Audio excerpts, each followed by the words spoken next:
Gaza में Israel और Hamas के बीच चल रही लड़ाई ने भयावह मानवीय संकट को जन्म दे दिया है।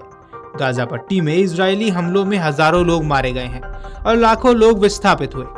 गाजा में अब लोग भूख से मरने लगे हैं। बच्चे घास की रोटियां और पेड़ की पत्तियां खाने को मजबूर हैं। जबकि ताजा रिपोर्ट के मुताबिक इजराइल ने गाजा पट्टी को 2 हिस्सों में बांट दिया है। इजराइल ने भयानक कार्रवाई करते हुए गाजा पट्टी को 2 हिस्सों में बांट रखा है। मीडिया रिपोर्ट्स की माने तो गाजा पट्टी के दक्षिणी हिस्से को पूरी तरह से अलग कर दिया गया है। इजरायली सेना ने एक बयान में कहा कि हवाई सुरक्षा बलों ने शनिवार को दक्षिणी गाजा में इजरायली सीमावर्ती समुदायों को निशाना बनाकर दागे गए 3 रॉकेटों को हवा में ही मार गिराया और हमले में किसी को कोई नुकसान नहीं पहुंचा है।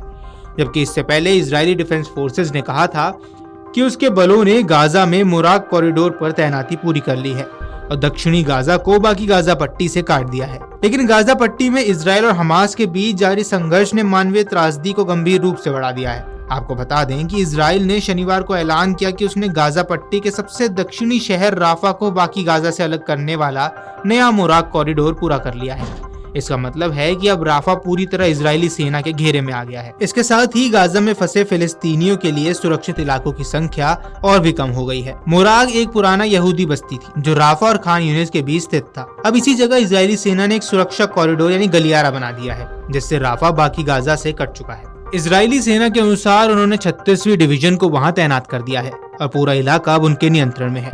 इजराइल ने पहले ही राफा के ज्यादातर हिस्सों से लोगों को खाली करवाने के आदेश दिए थे। इससे साफ है कि इजराइल अब किसी बड़ी जमीनी कार्रवाई की तैयारी कर रहा है।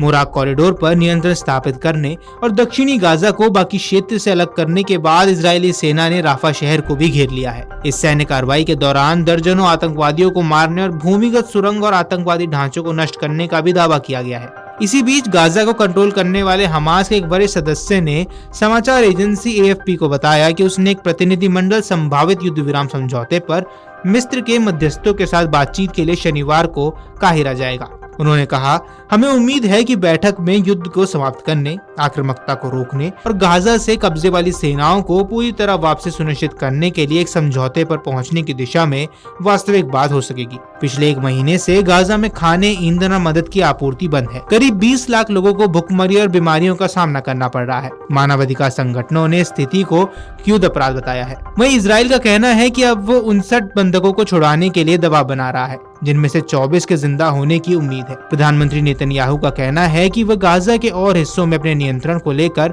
हमास पर दबाव डालेंगे। नेतन्याहू ने कहा कि मुराक कॉरिडोर एक दूसरा फिलाडेल्फिया कॉरिडोर है जो मिस्र की सीमा के पास स्थित है और मई से इजराइल के नियंत्रण में है। इसी तरह एक और कॉरिडोर नेतिजरम के पास है जो उत्तरी गाजा को अलग करता है। इन कॉरिडोर और सुरक्षा क्षेत्रों के चलते इजराइल अब गाजा पट्टी का 50% से ज्यादा हिस्सा नियंत्रित कर रहा है। इजराइल के रक्षा मंत्री इजराइल कॉटेज ने कहा कि गाजा के लोग अगर चाहते हैं कि शांति हो तो उन्हें हमास को हटाना होगा और बंधकों को रिहा कराना होगा। उन्होंने दावा किया कि हमास नेता सुरंगों में या विदेशों में महलों में रहते हैं, जबकि आम लोग भूख और बीमारी से जूझ रहे हैं। कॉटेज ने यह भी कहा कि जो फिलिस्तीनी स्वेच्छा से किसी और देश में जाना चाहते हैं उन्हें ऐसा करने की अनुमति दी जाएगी। यह प्रस्ताव अमेरिका के राष्ट्रपति डोनाल्ड ट्रंप और नेतन्याहू के एक पुराने सुझाव से जुड़ा है, जिसे स्वैच्छिक अप्रवासन कहा गया था। हालांकि फिलिस्तीनियों ने इसे साफ तौर पर खारिज कर दिया और कहा कि वे अपनी जमीन छोड़कर कहीं नहीं जाएंगे। गौरतलब है कि यह युद्ध 7 अक्टूबर 2023 को शुरू हुआ था, जब हमास ने इजराइल पर हमला कर 1200 लोगों को मार दिया था।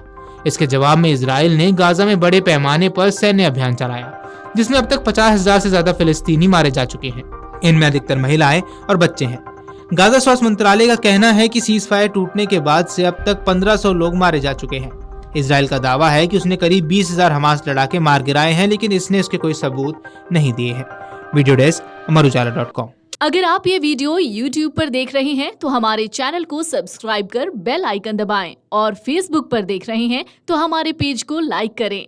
8 मिलियन प्लस सब्सक्राइबर, आपके इस भरोसे के लिए बहुत धन्यवाद।